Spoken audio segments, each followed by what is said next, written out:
My name is Marion, and at 58 years old, I thought I had finally found peace after losing my husband Robert 2 years ago. For 6 months, I had been living with my daughter Sarah and her family in their suburban Phoenix home, helping with my grandchildren Tommy and Emma, while contributing to household expenses.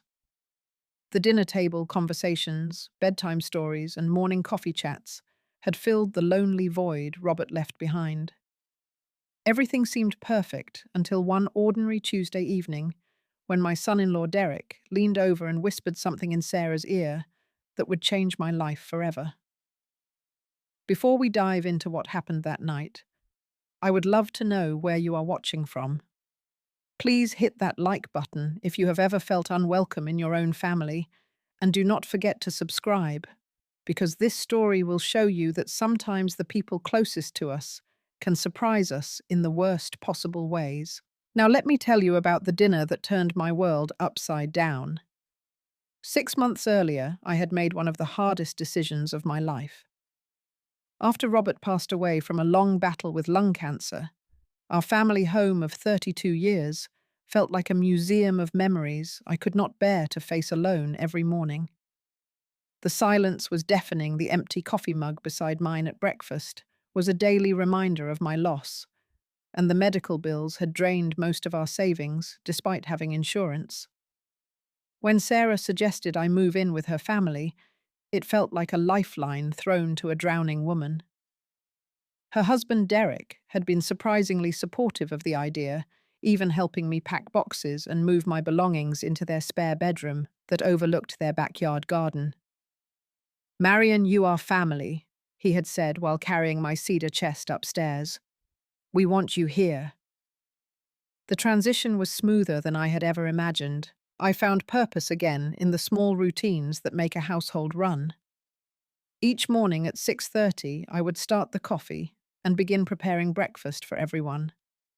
Tommy, my 8-year-old grandson, loved pancakes shaped like dinosaurs, while 5-year-old Emma insisted on heart-shaped toast with strawberry jam. Sarah would rush through the kitchen in her scrubs, grabbing her coffee and a piece of toast, while Derek gathered his construction tools for another day, building custom homes around Phoenix. During the day, while the kids were at school and the adults at work, I would tackle household tasks that had been overwhelming Sarah. Laundry, grocery shopping, meal planning, and the endless cleaning that comes with an active family. But these were not burdens to me. They were gifts. After months of having no one to care for except myself, cooking dinner for 5 people felt like a celebration. The afternoons brought my greatest joy when Tommy and Emma burst through the front door backpacks, flying eager to share their school adventures. I helped Tommy with his math homework at the kitchen table, while Emma colored beside us, telling elaborate stories about her crayon drawings. These moments reminded me why families matter, why generations need each other. Financially, the arrangement worked well for everyone. I contributed $800 monthly from my Social Security and pension, covering groceries and utilities. This allowed Sarah and Derek to focus their income on the mortgage and saving for the children's college funds. Derek often thanked me for this contribution, especially during the spring, when his construction business had a slow period and money was tighter than usual. Evenings were special in ways I had not experienced since Sarah was young. Family dinners around the dining table, board games afterward, and weekend trips to the park where I could watch my grandchildren play, while Sarah and Derek relaxed on a blanket nearby.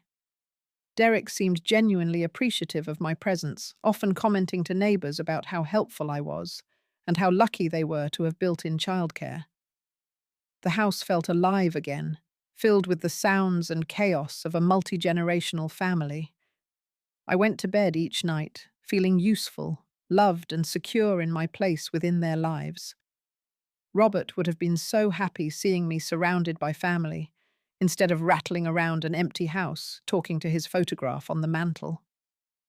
Tuesday, October 15th started like any other day, but by nightfall, everything I thought I knew about my place in this family would crumble. I had spent the afternoon preparing Derek's favorite meal, something I did occasionally to show my appreciation for his kindness in welcoming me into their home. The pot roast had been slow cooking since noon, filling the house with the rich aroma of beef carrots and onions simmered in red wine. I mashed potatoes by hand, the way Robert had taught me years ago, adding just enough butter and cream to make them perfectly smooth. Green beans from the farmer's market, fresh dinner rolls, and my famous apple pie completed the feast. At 6 o'clock, we gathered around the dining table that had become the heart of our family life. Derek complimented the meal repeatedly, seeming more talkative and animated than usual.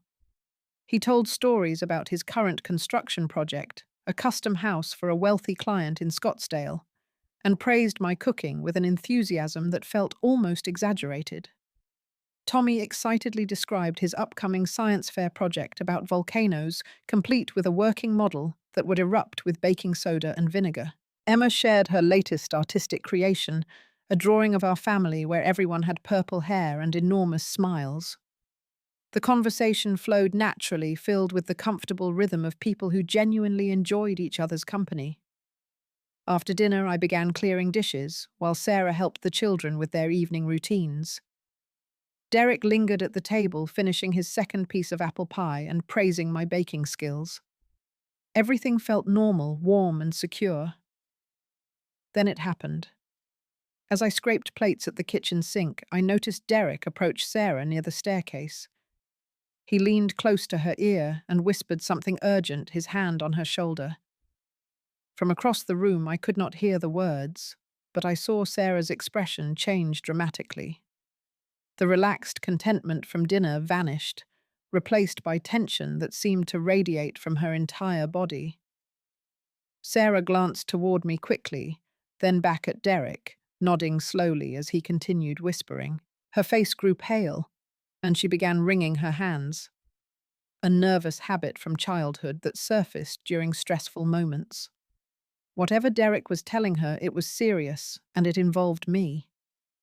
Derek straightened up, gave Sarah's shoulder a squeeze, and announced he had important phone calls to make in his home office. He avoided eye contact with me as he left the kitchen, his usual warmth replaced by a coldness I had never experienced from him before. Sarah became unusually quiet, offering only short responses when I tried to engage in our typical evening conversation about the children's day. She dried dishes mechanically, her mind clearly elsewhere. When I asked if everything was okay, she forced a smile and claimed she was just tired from a difficult shift at the hospital. But I knew my daughter. After 33 years of being her mother, I could read the subtle signs of distress in her posture, her tone, and her inability to make eye contact. Something was very wrong, and that whispered conversation was the catalyst. The children played in the living room, oblivious to the tension that had suddenly filled our home. Tommy built elaborate structures with his building blocks, while Emma staged a tea party for her stuffed animals. Their innocent laughter provided a stark contrast to the uncomfortable silence between Sarah and me. As bedtime approached, Derek emerged from his office long enough to say goodnight to the children, but he barely acknowledged my presence. Sarah tucked the kids into bed while I finished cleaning the kitchen, my mind racing with questions about what had just shifted in our family dynamic. That night, I lay awake, staring at the ceiling, replaying the dinner conversation, and trying to understand what had changed. The whisper had been brief, maybe 30 seconds, but its impact felt enormous. I told myself I was overthinking things, that maybe Derek had shared work stress or financial concerns that had nothing to do with me. But deep in my heart, I knew that whisper was about my future in this house, and it terrified me. The next morning brought confirmation of my worst fears. I woke early as usual, but when I entered the kitchen at 6:30 to start coffee, Sarah was already sitting at the breakfast table, still wearing her pajamas and staring at her hands. No coffee brewing, no breakfast preparations. Just uncomfortable silence that felt heavy enough to touch. "Mum, we need to talk," Sarah said without looking up. her voice strained in a way that immediately put me on high alert. I sat across from her at the table where we had shared so many pleasant conversations over the past 6 months. The morning light streaming through the window seemed different, somehow harsher and less welcoming than usual. Sarah struggled to find words, opening her mouth several times before finally speaking. Derek thinks, we think, it would be better if you found your own place. The words hit me like a physical blow, knocking the breath from my lungs. What do you mean? I managed to ask, though part of me already understood. You need to move out, Mum, within 2 weeks. But why?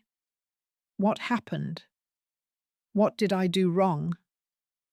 Sarah's explanation came in fragments, each one more painful than the last. Derek felt we needed our space as a nuclear family. The children were becoming too dependent on me, which was unhealthy for their development. It was time for me to establish my own independence and stop relying on them for support. None of these reasons made sense. Tommy and Emma had always been well attached to their parents.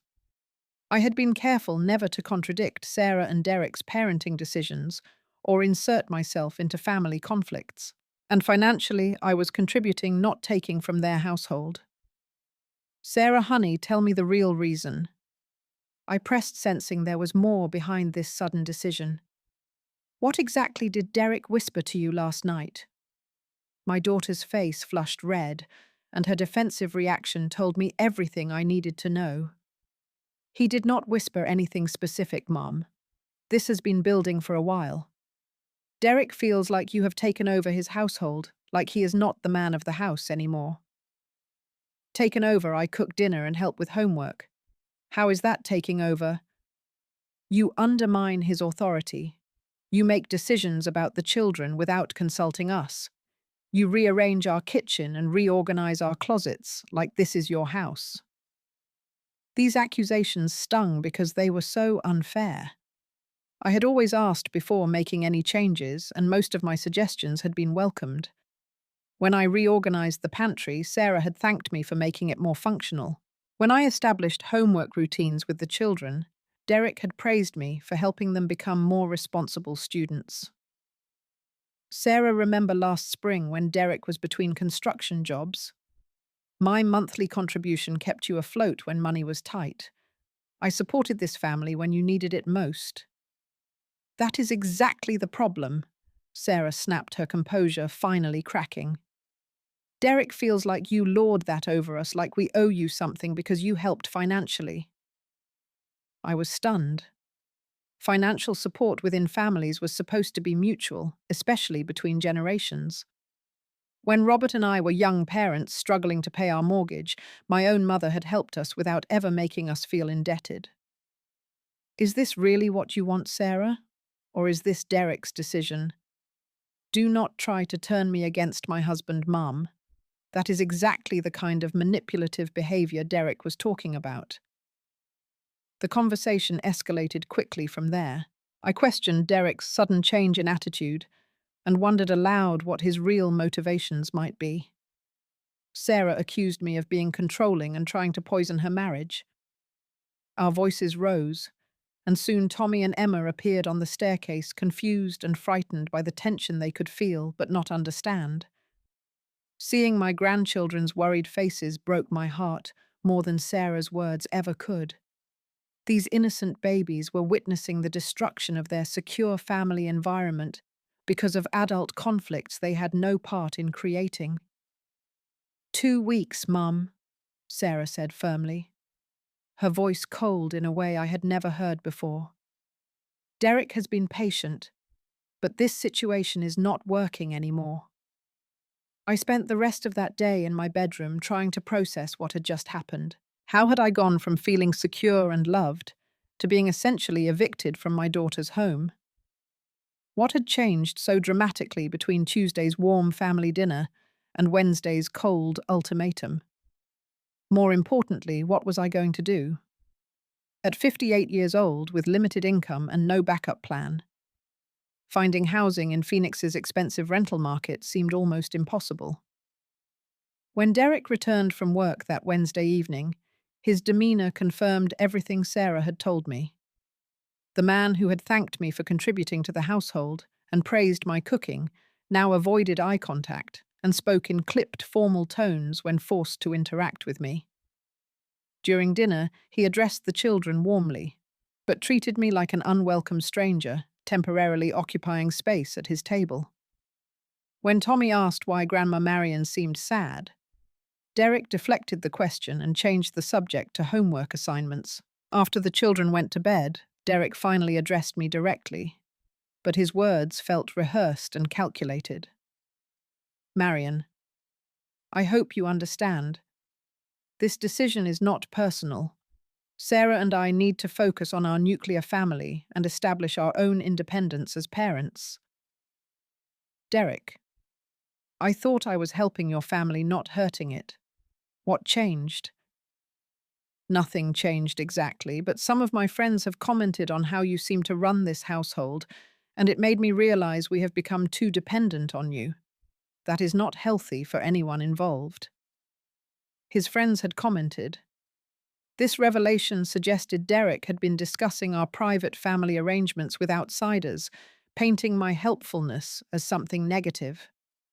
I wondered what version of events he had shared, and why he would seek outside opinions about our living situation. I have tried to be respectful of your role as the father and husband in this house, I replied carefully.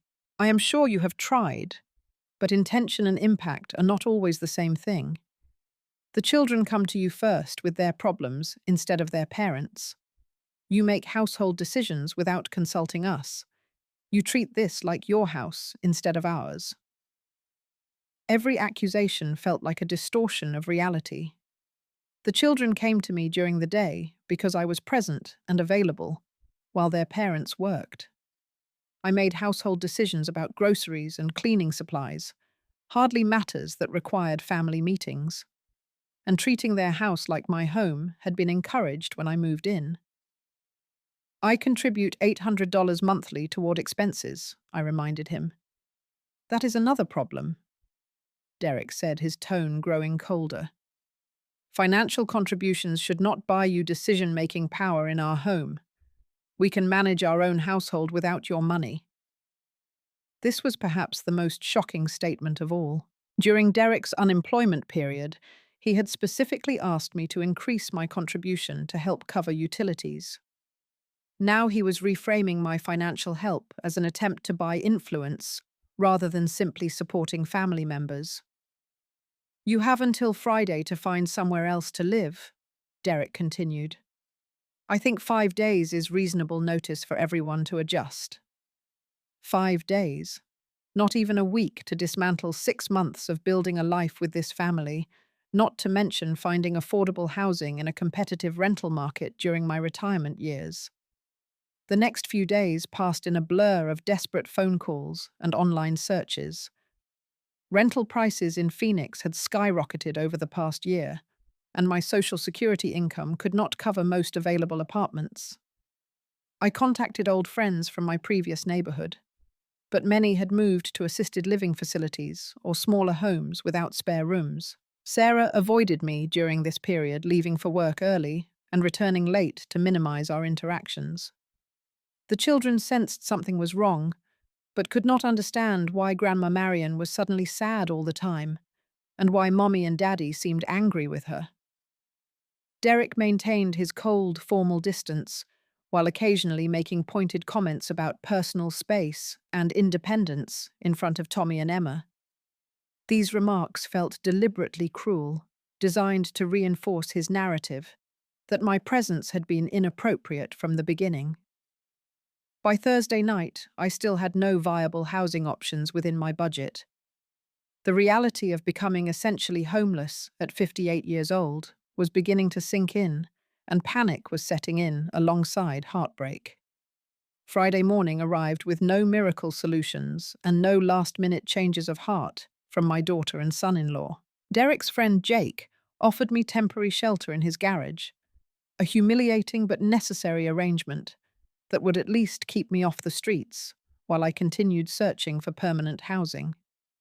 The garage was barely insulated, filled with Jake's stored furniture, old car parts, and boxes of Christmas decorations. A small clearing near the back wall provided just enough space for an air mattress and my few belongings. The concrete floor was cold. The single bare light bulb was dim, and the smell of motor oil and old paint permeated everything. As I moved my suitcases into this makeshift bedroom, I felt the full weight of how far I had fallen. 6 months ago, I had been a homeowner with 32 years of equity built up with Robert. Now I was a displaced person sleeping in someone's garage because my own family had decided I was unwelcome. The first night was devastating beyond anything I had experienced even during Robert's illness and death. At least then, I had been surrounded by people who loved me, and a comfortable home where I could grieve in privacy. Now I lay on a thin air mattress, listening to mice scurrying in the walls and wondering how my life had disintegrated so completely. The hardest part was not the physical discomfort, though sleeping on concrete took a toll on my aging joints. The hardest part was the emotional devastation of being rejected by my only child and the grandchildren who had brought such joy back into my life. I replayed every interaction from the past 6 months, searching for clues about what I had done wrong. Had I really overstepped boundaries? Had my presence truly been as intrusive as Derek claimed? Or was there something else behind this sudden change, something I had not yet understood? The second night brought a thunderstorm that tested the garage's leaky roof.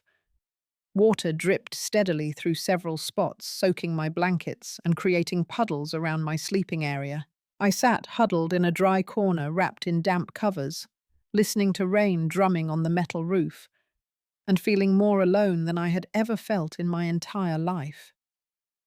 Jake's wife, Linda, brought me coffee and apologized profusely for the poor conditions, but they could not offer their guest room because Derek's mother-in-law was visiting from Colorado. The irony was not lost on me that another mother-in-law was welcome in their home while I was relegated to the garage. During those long, cold hours, my sadness began transforming into something else.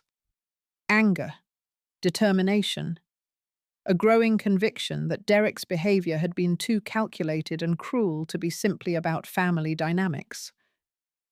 Something else was driving his sudden desire to get me out of the house, and I was going to figure out what it was. By Saturday morning, I had decided to stop feeling sorry for myself and start fighting back. This was not just about my hurt feelings anymore. This was about justice and truth. And I was not going to let Derek manipulate my daughter and destroy my relationship with my grandchildren without understanding why. Saturday morning brought an unexpected phone call from my friend Linda, who still lived in my old neighborhood across town.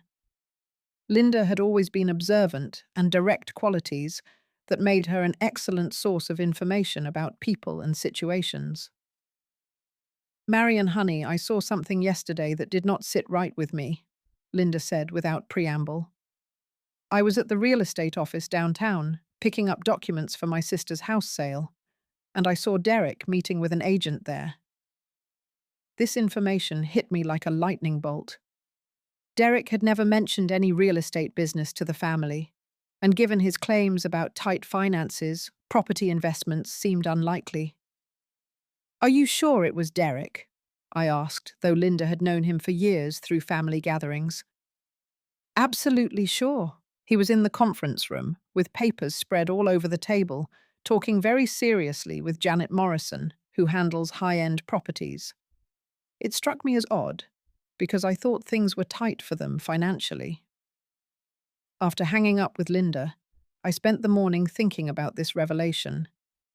If Derek was involved in property transactions, why the secrecy? And why was he claiming financial hardship while apparently exploring real estate investments? By afternoon, I had decided to do some investigating of my own. I drove to the Maricopa County Courthouse, where public records were available for anyone to review. The clerk helped me navigate the system for searching property and legal records associated with Derek's name and address. What I discovered made my blood boil with rage. Derek had been consulting with real estate attorneys for the past month about property valuations and sale options for the house. More damaging, he had specifically researched elder law regarding live-in relatives and their property rights. The consultation notes, which were part of his attorney retainer agreement, included references to removing elderly resident and maximizing property value for sale. But the most infuriating discovery came from additional research. I called Linda back and asked her to contact her friend Margaret, who worked as a bookkeeper for Derek's construction company. Margaret had always been friendly to me at company picnics and holiday parties. What Margaret revealed made everything clear. Derek had been bragging to co-workers for weeks about his plan to get rid of the old lady so they could sell the house and move to a bigger place in expensive Scottsdale. He had specifically told his crew foreman that Marion was cramping their style and preventing them from upgrading their lifestyle. Most damaging of all, Derek had claimed my monthly financial contributions were barely covering the cost of having her around, and that they would be much better off financially once I was gone, and they could sell the house.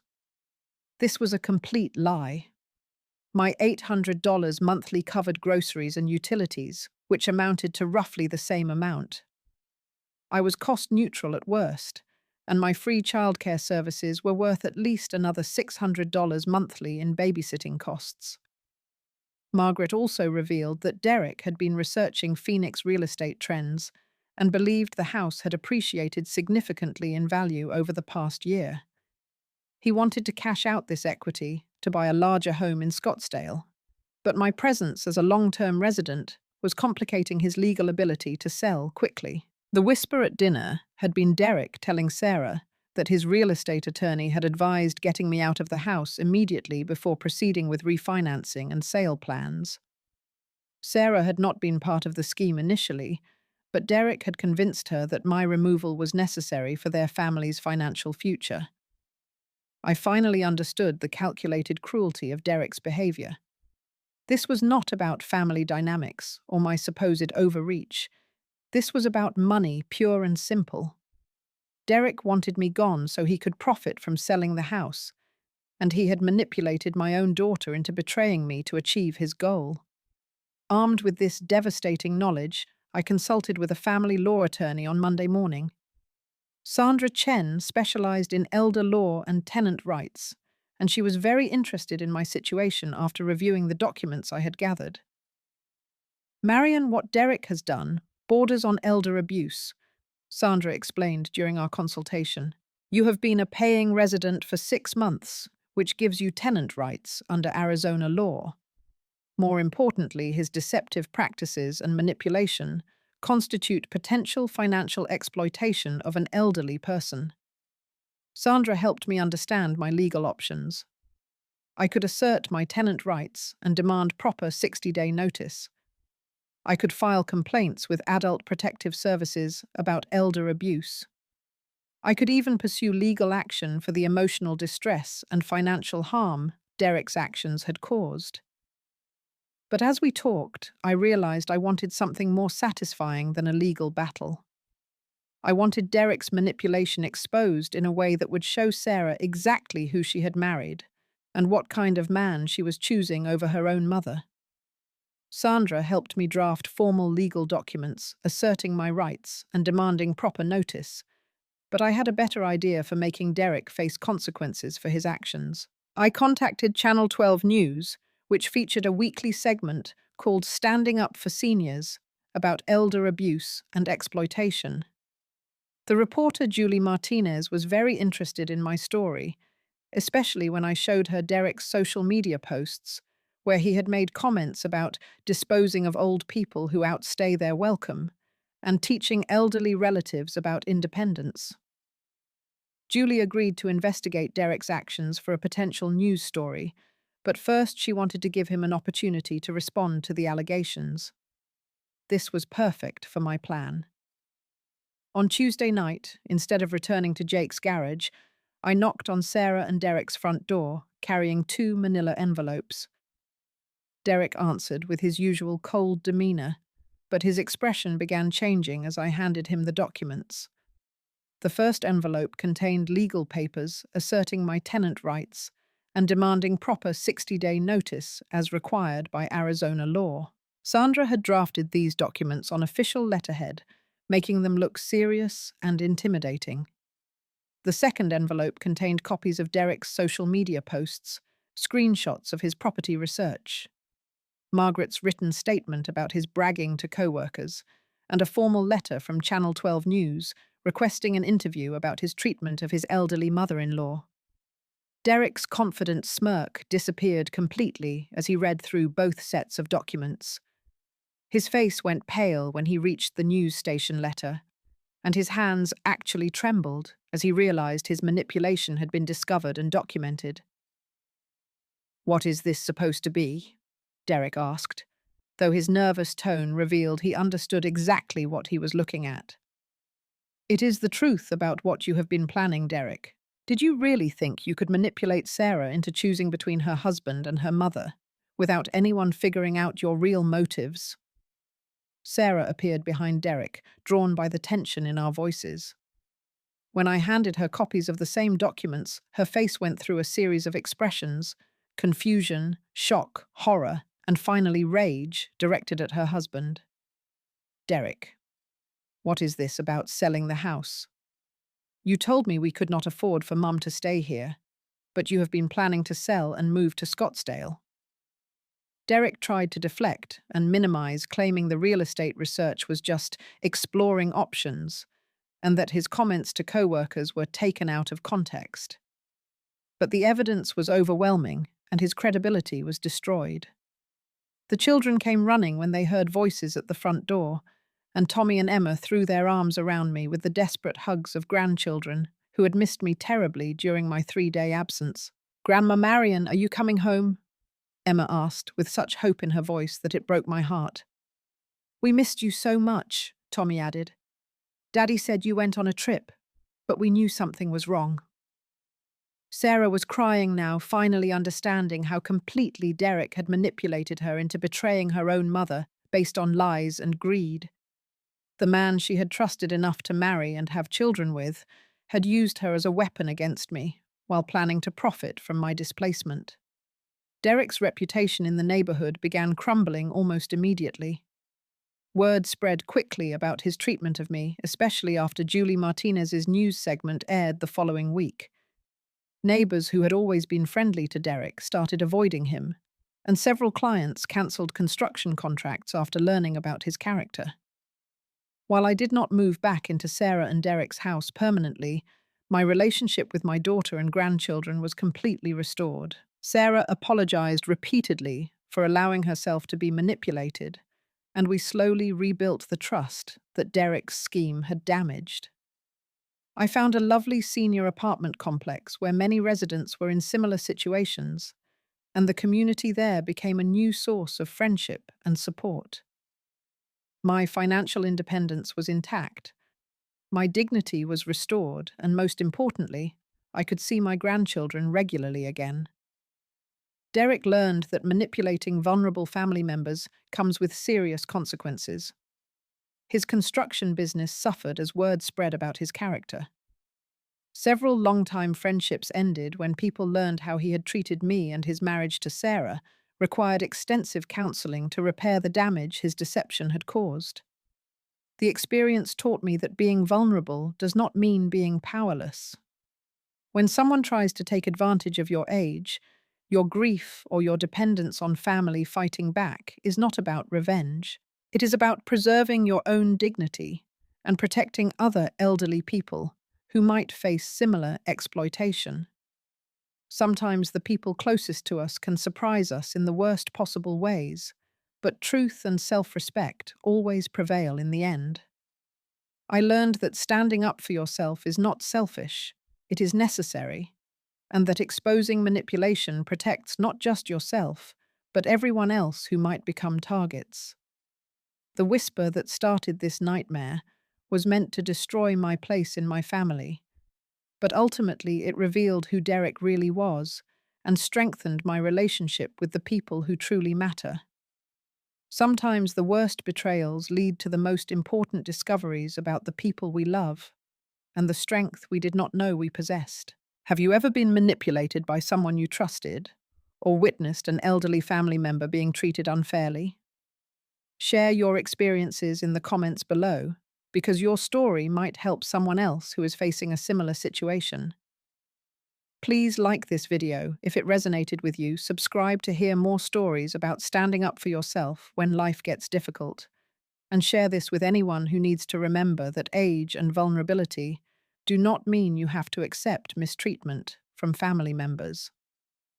Thank you for listening to my story, and remember that it is never too late to fight for the respect and dignity you deserve.